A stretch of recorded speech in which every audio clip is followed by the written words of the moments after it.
Saviez-vous que certains légumes peuvent aider à abaisser les niveaux de sucre dans le sang aussi efficacement que certains médicaments? C'est vrai. Gérer le diabète ne consiste pas seulement à éviter certains aliments.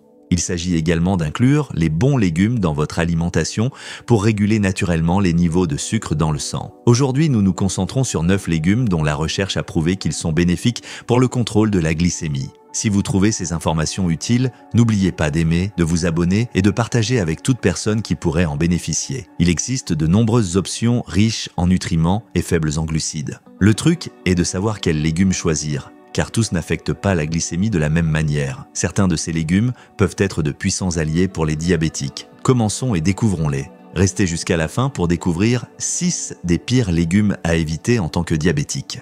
Nous avons également préparé de délicieuses recettes matinales adaptées aux diabétiques en utilisant ces légumes. Commençons maintenant. 1. Premier. Choux de Bruxelles. Les choux de Bruxelles sont un excellent légume pour les diabétiques. Une étude publiée dans le Journal of Clinical Nutrition suggère que les choux de Bruxelles peuvent améliorer la sensibilité à l'insuline. Dans 100 g de choux de Bruxelles cuits, il y a environ 43 calories, 9 g de glucides et 4 g de fibres. Les choux de Bruxelles sont riches en nutriments essentiels tels que la vitamine C, K, l'acide folique et le manganèse. Ils contiennent également des antioxydants comme le céramide et la choratine qui ont montré qu'ils réduisent le stress oxydatif. Pour la taille des portions, une tasse, environ 150 g, de choux de Bruxelles est une portion idéale pour aider à maintenir des niveaux de sucre dans le sang. Le meilleur type est frais car il conserve les niveaux les plus élevés de nutriments et d'antioxydants. Vous pouvez préparer les choux de Bruxelles en les rôtissant ou en les cuisant à la vapeur. Une recette populaire consiste à les rôtir avec de l'huile d'olive, de l'ail et un peu de vinaigre balsamique pour un plat savoureux adapté aux diabétiques. Les choux de Bruxelles sont de saison de la fin de l'automne au début du printemps et il est préférable de les manger frais pour en tirer les plus grands bienfaits. Lors de l'achat, choisissez ceux qui sont fermes et ont des feuilles vertes brillantes en évitant ceux qui jaunissent ou se fanent. 2. Concombre. Le concombre est l'un des meilleurs aliments pour les diabétiques. Dans 100 g de concombre, vous obtenez environ 15 calories, 3,6 g de glucides et 0,5 g de fibres. En ce qui concerne les nutriments essentiels, le concombre fournit de la vitamine K, de la vitamine C, du magnésium et du potassium. Ces minéraux sont cruciaux pour les diabétiques car ils réduisent le risque de lésions cardiaques, nerveuses et rénales. Les antioxydants, comme les flavonoïdes, les tannins et le bêta-carotène, aident à neutraliser les radicaux libres nuisibles dans le corps. En ce qui concerne la taille des portions, un concombre de taille moyenne, environ 300 g, est une bonne quantité à manger en une seule fois. Vous pouvez en manger plus tout au long de la journée, mais équilibré avec d'autres légumes faibles en glucides et riches en nutriments comme les épinards, la laitue ou les poivrons. Les meilleurs concombres à manger sont biologiques et frais, de préférence de saison, car ils ont des niveaux de nutriments plus élevés et moins de résidus de pesticides. Pour en tirer les meilleurs bienfaits, manger le concombre cru est l'option la meilleure. Vous pouvez les trancher dans des salades avec de l'huile d'olive et du vinaigre, ce qui améliore l'absorption de leurs antioxydants. Vous pouvez aussi les ajouter à un smoothie avec de la menthe et du citron pour une boisson rafraîchissante qui aide à l'hydratation et à la digestion. L'eau infusée au concombre est également un excellent moyen de rester hydraté tout en obtenant une petite dose de ces nutriments. Vous pouvez mélanger les concombres avec du yaourt pour créer une collation riche en probiotiques qui soutient la santé intestinale, ce qui est important pour la régulation du sucre dans le sang. Bien que les concombres marinés soient savoureux, ils doivent être consommés avec modération en raison de leur teneur élevée en sodium, ce qui peut affecter la pression artérielle. Choisissez toujours des concombres frais plutôt que traités pour conserver tous leurs bienfaits pour la santé. Troisième chou, le chou violet est un excellent choix pour les diabétiques. Dans 100 g de chou violet, il y a environ 31 calories, 7,4 g de glucides et 2,1 g de fibres. Ce légume est rempli de nutriments essentiels comme la vitamine C, la vitamine K, l'acide folique, le potassium et le magnésium. Le chou violet est riche en anthocyanine, qui lui donne sa couleur profonde. Ces puissants composés aident à améliorer la sensibilité à l'insuline, réduisent l'inflammation et protègent contre le stress oxydatif. Pour le contrôle des portions, mangez environ une tasse de chou violet râpé, environ 80 g, lors d'un repas est une bonne quantité, mais vous pouvez en manger davantage tout au long de la journée dans le cadre d'un régime équilibré. Le meilleur type est le chou frais, biologique et de saison, car il contient le plus de nutriments et ne contient pas de résidus de pesticides. Pour maximiser ses bienfaits, le manger cru est l'une des meilleures options, car la cuisson peut réduire ses niveaux d'antioxydants. Vous pouvez ajouter du chou violet râpé dans des salades avec de l'huile d'olive et du jus de citron pour améliorer l'absorption des nutriments. Il fonctionne également très bien dans des slaws avec une vinaigrette à base de vinaigre. Le faire légèrement sauter avec de l'ail et de l'huile d'olive préserve ses nutriments. Le chou fermenté, comme le choucroute ou le kimchi, est une option fantastique riche en probiotiques pour la santé intestinale. Vous pouvez aussi l'ajouter dans des soupes ou des sautés. Mais évitez de trop le cuire pour conserver ses antioxydants puissants. Choisissez du chou violet frais et de saison pour garantir le meilleur goût et le profil nutritionnel le plus riche. 4e, tomates. Les tomates ont un indice glycémique, IG, bas, ce qui signifie qu'elles ne feront pas monter votre sucre dans le sang. Dans 100 grammes, il y a 18 calories, 3,9 grammes de glucides et 1,2 grammes de fibres. Elles fournissent des nutriments clés comme la vitamine C, la vitamine K, le potassium, l'acide folique et des antioxydants comme le lycopène, le bêta-carotène et les flavonoïdes qui aident à réduire l'inflammation et soutiennent la santé cardiaque et rénale. Manger une tomate de taille moyenne, ou environ 150 grammes, lors d'un repas est une bonne option dans le cadre d'un régime équilibré. Le meilleur type est la tomate fraîche, biologique et de saison, car elle contient le plus de nutriments et moins de résidus de pesticides. Pour maximiser leurs bienfaits pour le diabète, les manger crus est l'une des meilleures façons. Vous pouvez les trancher dans des salades douces avec de l'huile d'olive et du vinaigre pour améliorer l'absorption des nutriments. Vous pouvez aussi les mixer pour obtenir du jus de tomate frais ou les utiliser dans des salsas et des dips. Cuire légèrement les tomates avec de l'huile d'olive augmente l'absorption du lycopène, ce qui fait des sauces à base de tomates, des soupes ou des tomates rôties une excellente option. Les tomates séchées au soleil sont également riches en nutriments, mais elles contiennent plus de sucre concentré. Les tomates en conserve doivent être sans sucres ajoutés ni conservateurs. 5. Carottes. Les carottes ont un indice glycémique modéré, ce qui signifie qu'elles ne provoquent pas une hausse brusque de la glycémie. Pour 100 grammes, vous obtenez 41 calories, 9,6 grammes de glucides et 2,8 grammes de fibres. Les carottes sont riches en vitamine A, bénéfique pour les yeux, ainsi qu'en vitamine K, en potassium et en vitamine C. Elles contiennent également des antioxydants comme le bêta-carotène qui aident à lutter contre le stress oxydatif. Une bonne portion correspond à une carotte de taille moyenne, environ 60 grammes, par repas. Les carottes fraîches, biologiques et de saison sont idéales pour leur saveur et leurs nutriments. Si vous souhaitez maximiser les bienfaits, les manger crus est l'idéal, car la cuisson peut réduire certaines vitamines. Toutefois, si vous préférez les carottes cuites, les faire légèrement cuire à la vapeur ou les rôtir est le meilleur choix. Évitez de trop les cuire pour ne pas perdre de valeur nutritionnelle. Les conserver fraîches et de saison vous offrira la meilleure saveur et le meilleur apport nutritionnel. 6. Roquette. La roquette est une excellente verdure pour les diabétiques grâce à son faible indice glycémique. Dans 100 grammes de roquette, vous obtenez 25 calories, 3,7 grammes de glucides et 1,6 grammes de fibres. Comme la roquette est également riche en eau, elle aide à l'hydratation et à la digestion, améliorant ainsi la santé intestinale tout en maintenant un apport calorique faible. Cette verdure est riche en nutriments essentiels comme la vitamine K, la vitamine C, le folate, le calcium et le magnésium. La roquette est aussi chargée d'antioxydants tels que les glucosinolates, les flavonoïdes et les caroténoïdes.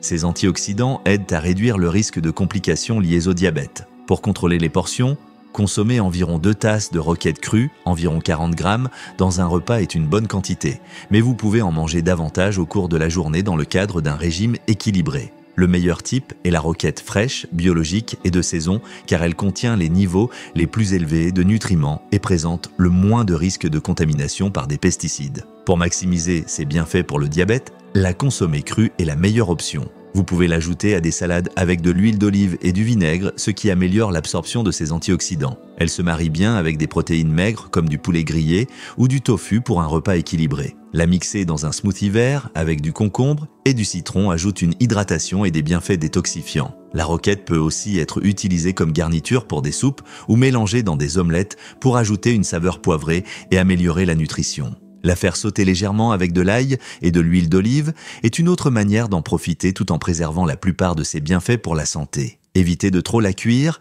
car la chaleur peut détruire certains de ses antioxydants et vitamines. Choisir de la roquette fraîche et de saison vous garantit la meilleure saveur et le profil nutritionnel optimal. Intégrer régulièrement la roquette dans votre alimentation peut aider à contrôler la glycémie, réduire les complications et améliorer la santé globale.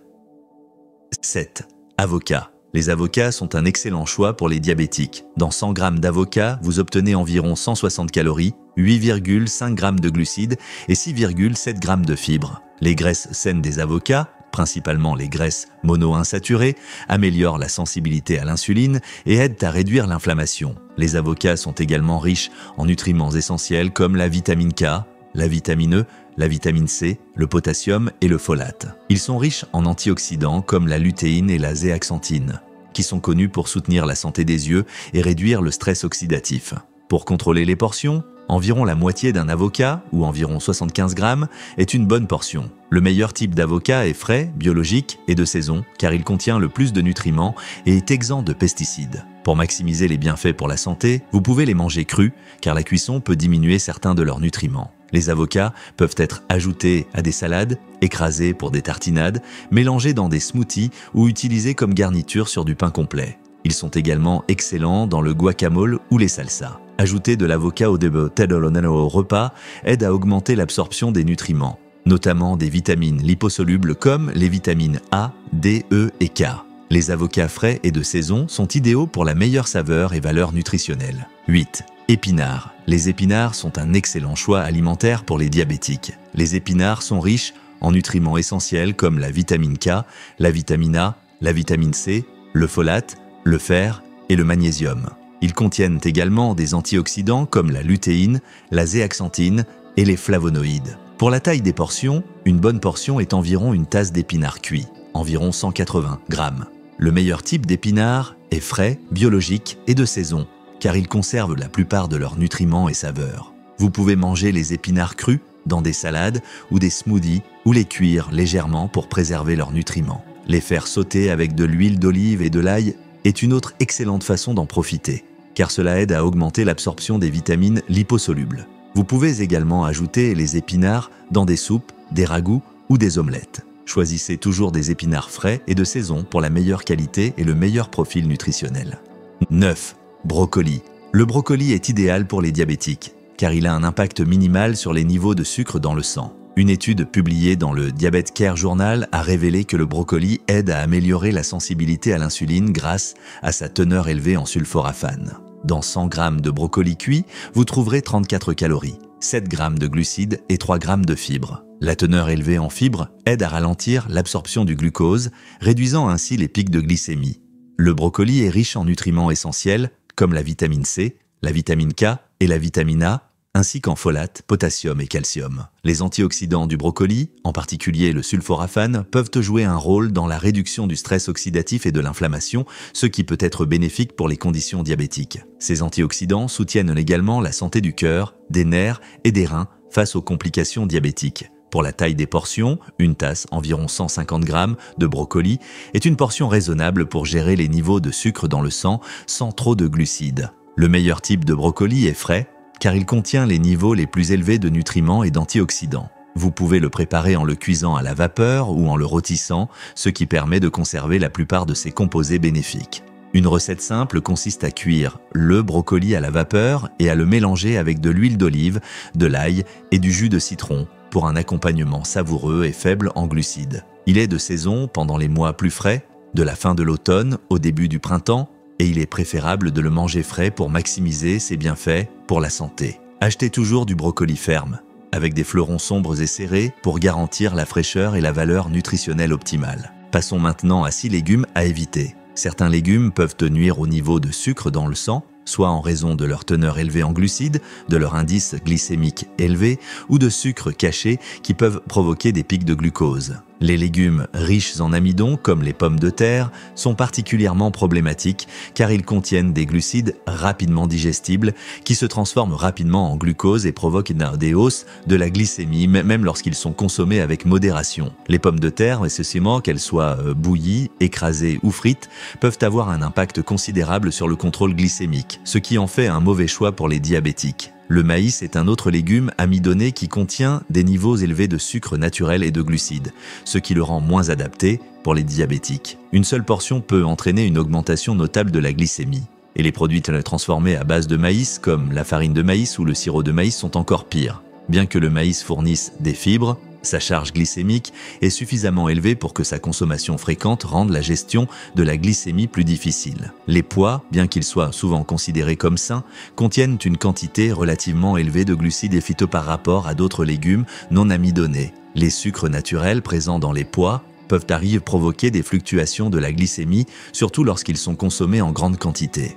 Ils ont également un indice glycémique modéré, ce qui signifie qu'ils peuvent entraîner une augmentation plus lente mais soutenue du glucose chez les diabétiques. Des alternatives à faible teneur en glucides, comme les haricots verts ou les épinards, sont une meilleure option. La courge butternut, bien qu'elle soit riche en nutriments et en fibres, est également riche en glucides et en sucre naturel. Son indice glycémique est plus élevé que celui des autres variétés de courge, ce qui signifie qu'elle peut provoquer des pics de glycémie si elle est consommée en grande quantité. La courge butternut, rôtie ou réduite en purée, couramment utilisée dans les soupes ou les accompagnements, doit être portionnée avec soin pour éviter des élévations inattendues du glucose. Les carottes, lorsqu'elles sont consommées en grande quantité, surtout cuites, peuvent avoir un indice glycémique plus élevé que la plupart des légumes non amidonnés. Les carottes crues sont moins préoccupantes, mais la cuisson augmente la disponibilité de leur sucre naturel, ce qui entraîne une digestion plus rapide et un impact glycémique plus élevé. Bien qu'elle soit riche en vitamines et en fibres,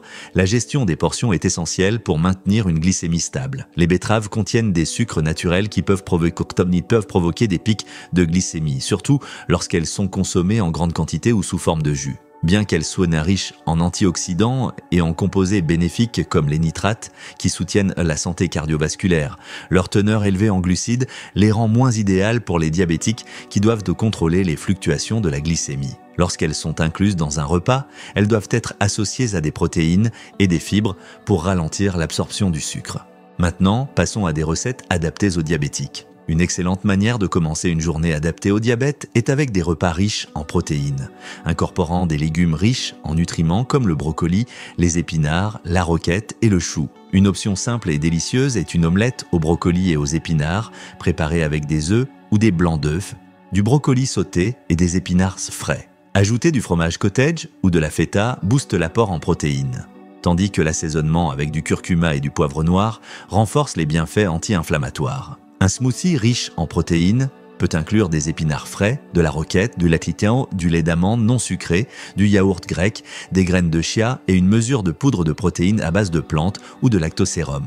Mélanger ces ingrédients crée un petit déjeuner rassasiant et adapté à la glycémie. Pour une brouillade de choux et d'œufs, le chou râpé peut être légèrement sauté avec de l'huile d'olive et brouillé avec des œufs ou du tofu. Ajouter du saumon fumé ou du poulet grillé à côté améliore l'apport en protéines. Un casserole de petit déjeuner au brocoli et au fromage, réalisé avec des œufs, du fromage cottage et du brocoli haché, cuits ensemble, offre une option à faible teneur en glucides pratiques pour les repas de la semaine. Un bol rapide de fromage cottage, roquette et avocat est une autre option. Mélanger de la roquette, de l'avocat tranché, du fromage cottage et des noix avec du jus de citron et de l'huile d'olive crée un petit déjeuner riche en nutriments et adapté à la glycémie. Chacune de ces recettes équilibre fibres, protéines et graisses saines pour soutenir des niveaux de glucose stables tout au long de la journée.